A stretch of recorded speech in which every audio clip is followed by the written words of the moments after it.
Place tracing points.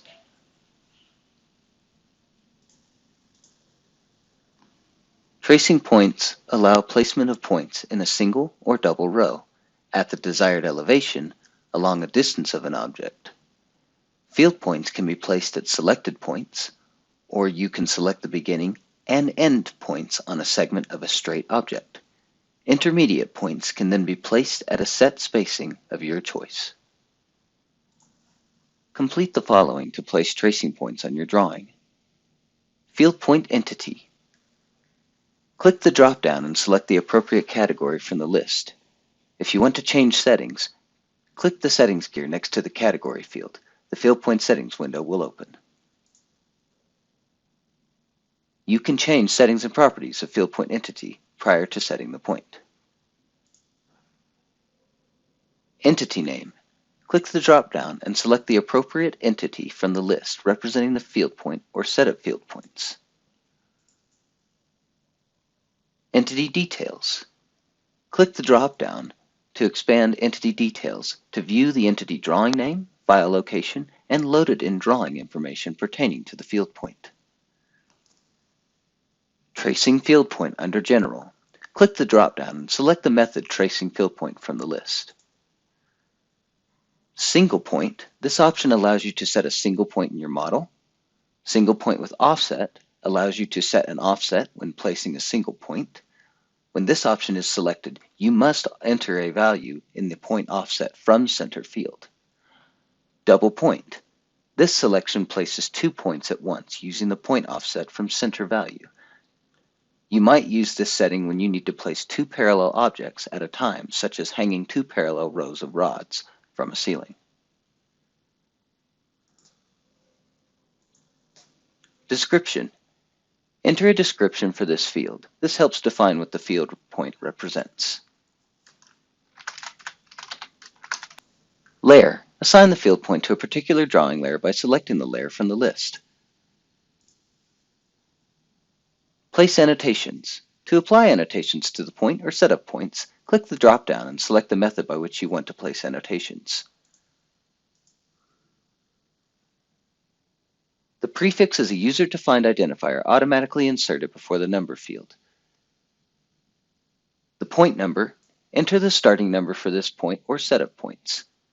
If the drawing contains existing field points, click the refresh button to get the next number, including the matching prefix and suffix if you wish to continue the same numbering sequence.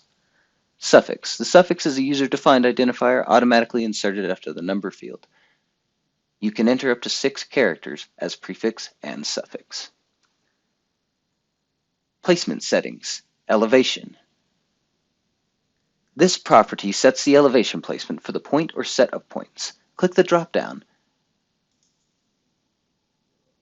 At picked point elevation, places your points at the picked point elevation. At distance from picked point elevation will allow you to enter the distance from the picked elevation. You must enter a distance when this option is selected.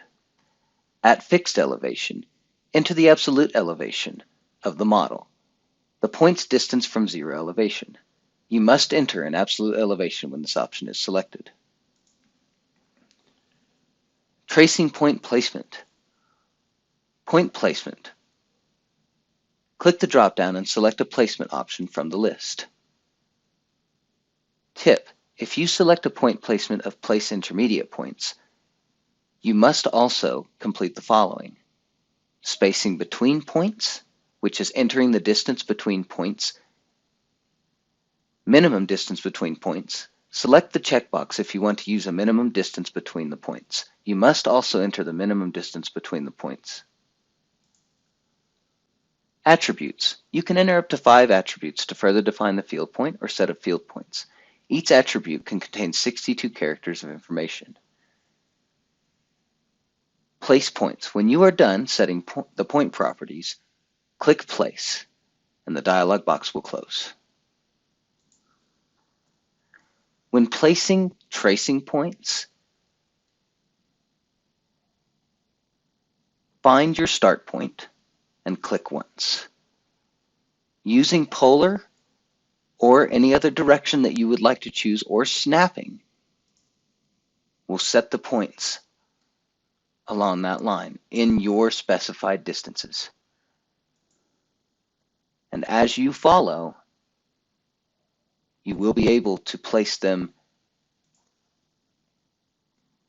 in any direction that you like. They also place and change for elevation as well.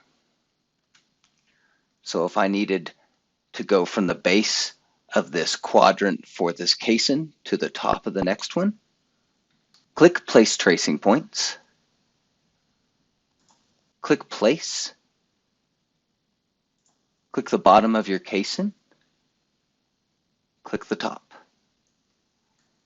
and you will notice that it has followed our elevation. Thank you for looking into placing tracing points. Please look forward to the next video.